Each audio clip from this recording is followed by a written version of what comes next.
Whether it be an FPS, a side-scroller, an adventure game, an RPG, whatever, every genre of game shares the trait in that one of their core design pillars is that the player must be protected from themselves.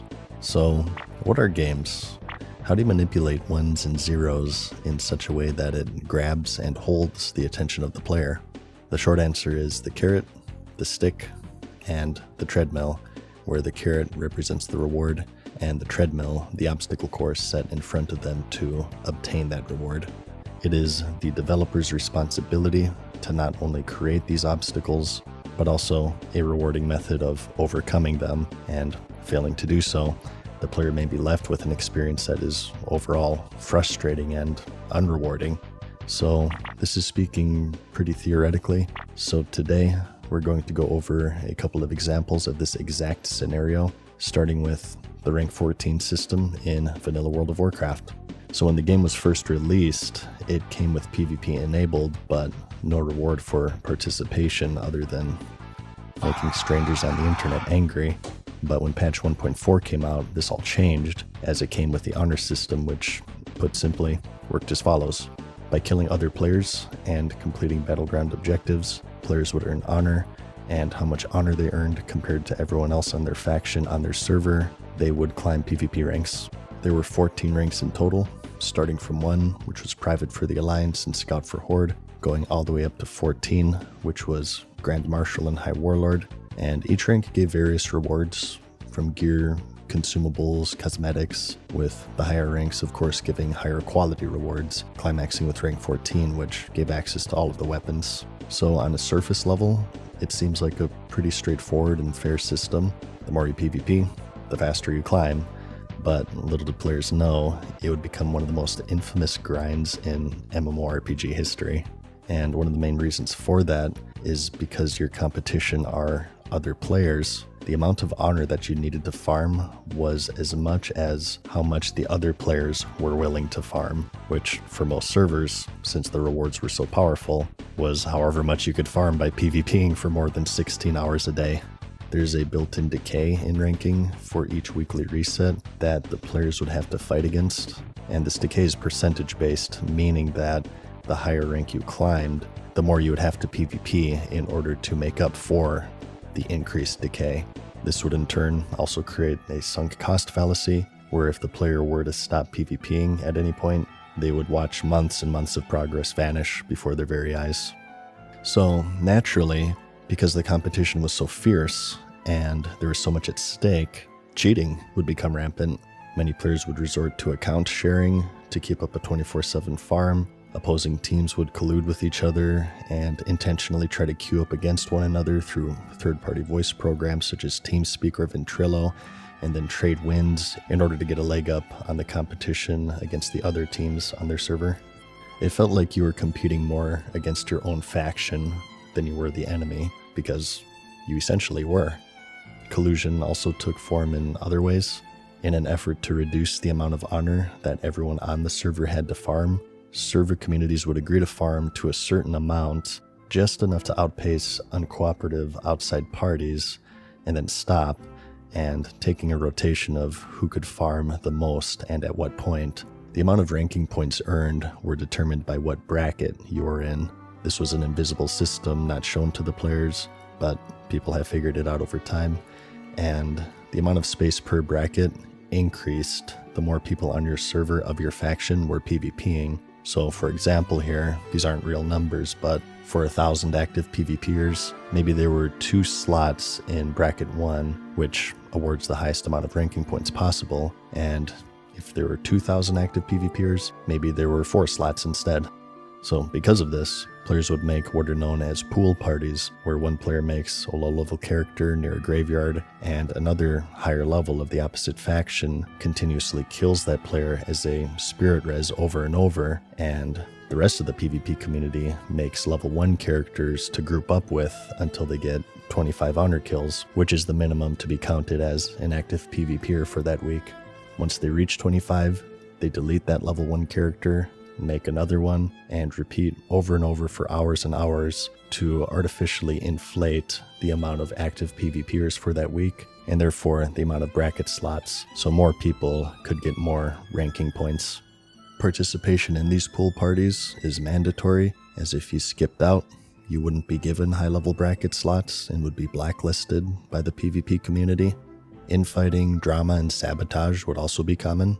In the game, at this point, there were dishonorable kills. In order to prevent players from camping critical low-level questing NPCs, Blizzard made it such that killing these NPCs earned a dishonorable kill, which immediately decayed a player's rank. And if this happened at the higher ranks, weeks of progress could be lost in a single moment. And of course, since players were competing against each other more than they were the enemy faction, it would become a weapon of sabotage. Just one example here, in the 2019 line of Classic on the Fairlena server, there's a person who refused to abide by the community-run brackets, and they simply farmed as much honor as possible, and in retaliation, someone socially engineered this person for months, pretending to be their friend and gaining their trust, to invite them into a group in order to PvP with them. So this bracket breaker happened to be queuing up at the Alliance Warsong Gulch entrance in Ashenvale, and he was in a battleground, so this fake friend got into a group to queue up with him for the next game. He gathered several civilians from the nearby low-level Horde questing hub, and as soon as the bracket breaker's battleground ended, and he loaded into Ashenvale, his so-called friend killed several civilians at once, immediately deranking them a few times over.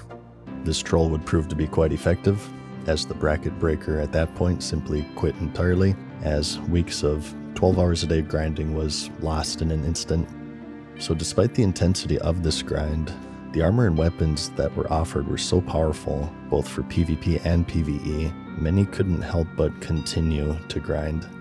The lower barrier of entry into the more casual ranks, combined with the weekly decay, served as a very powerful sunken cost fallacy, and it took the player base captive and pushed them to grind more and more, lest all of the energy expended and sacrifices made thus far be for nothing.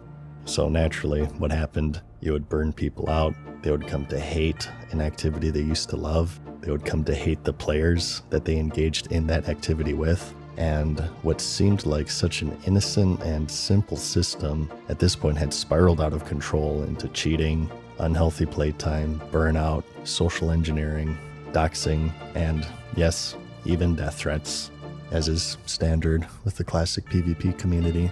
So it stands today as one of the prime examples of the developers creating a system that fails completely in protecting the players from themselves. For our next example, we enter the world of Star Wars Galaxies, released in 2003. This would be Star Wars' first dive into the MMO genre, which was followed by the Old Republic in 2012. And in the game's initial version, which is known as the pre-combat upgrade, or pre-CU for short, the game had the profession system, which would total 32 by release, split up into 6 basic professions that you could pick at character creation, and depending on which ones you specialized in, they led to 26 advanced professions, they were called, which the players could mix and match in a pretty unrestricted way, such as a rifleman with healing skills, or a tailor who strips on the side. As for the professions themselves, they would be loosely separated into 3 major roles, which were combat, support, and crafting. Combat professions would range in complexity, the more straightforward being what you would expect from Star Wars, ranged classes using blasters, and melee with a variety of different weapon types. And as for the more complex, an example would be the creature handler, which was designed entirely around taming creatures found in the wild and having them fight for you. There were also bounty hunters, who had the unique ability to track down both NPC and player Jedi through the use of droids that would pinpoint their location no matter where they were hiding.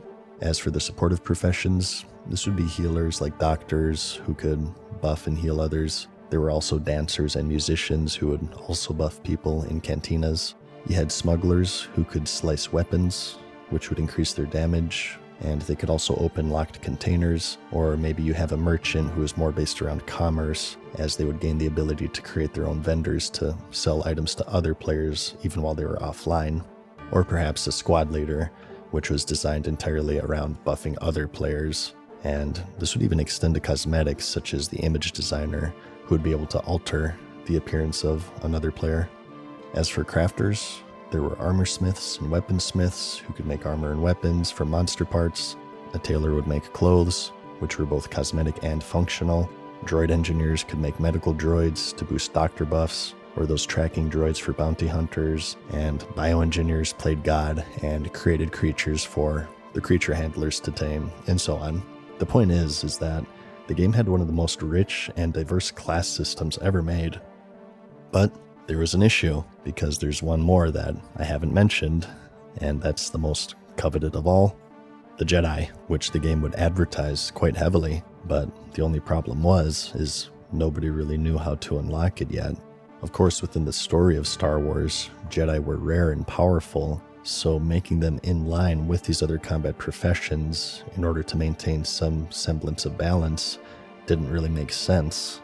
So in order to circumvent this, they had to make them extremely rare, and to make them extremely rare, they had to make them extremely grindy. It worked as follows. You had to master 5 professions, selected randomly per player, and you unlocked a Force-sensitive character slot, which allowed you to create the Jedi.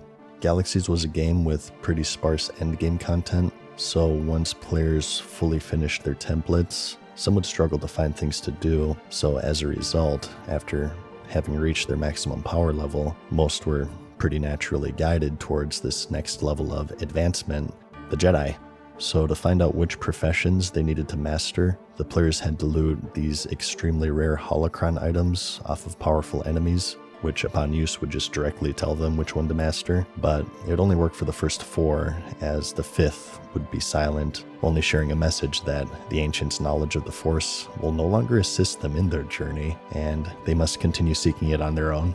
So because of this, the optimal strategy then became to pray and master them all in an order ascending from easiest and cheapest to hardest and most expensive, and with 32 professions total, the chances of guessing the correct one early were very low. MMOs, especially during these early years, shared some pretty common traits. They were all extremely grindy and time-consuming, whereas today the industry has shifted more towards activities that reset on daily and weekly timers to keep players busy. Back then, they instead relied on extremely long and tedious grinds in order to keep the players with something to do, and therefore subscribed. But this was a grind that would be so intense that it just chased people away, and people started quitting en masse. But for those who remained, much like the rank 14 system, they would be unable to resist the grind, as they would start dropping professions that they actually enjoyed and identified with, and just grinded out whatever the magic 8-ball told them to. It didn't matter how much they disliked the profession. Bounty hunters were now dancing in cantinas, doctors had started to become politicians, and creature handlers were chopping up their pets to use as ingredients to make food.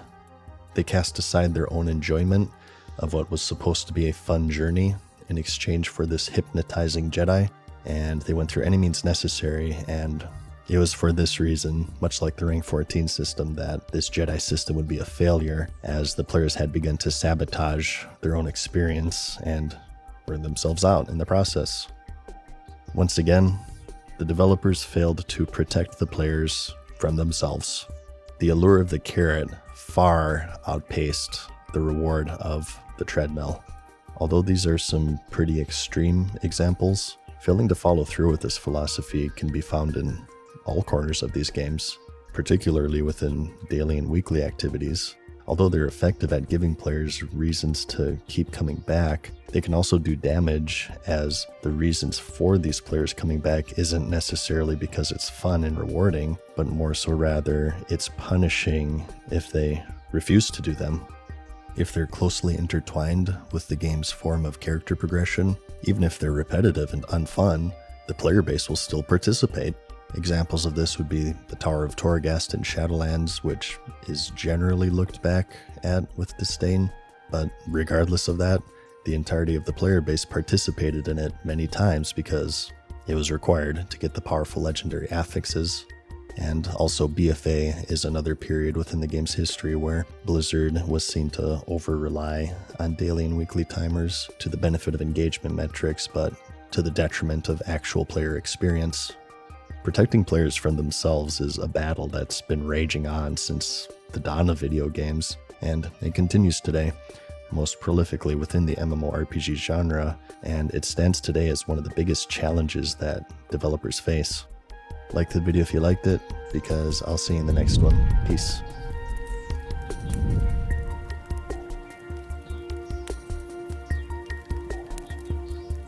Farewell for now, mortals.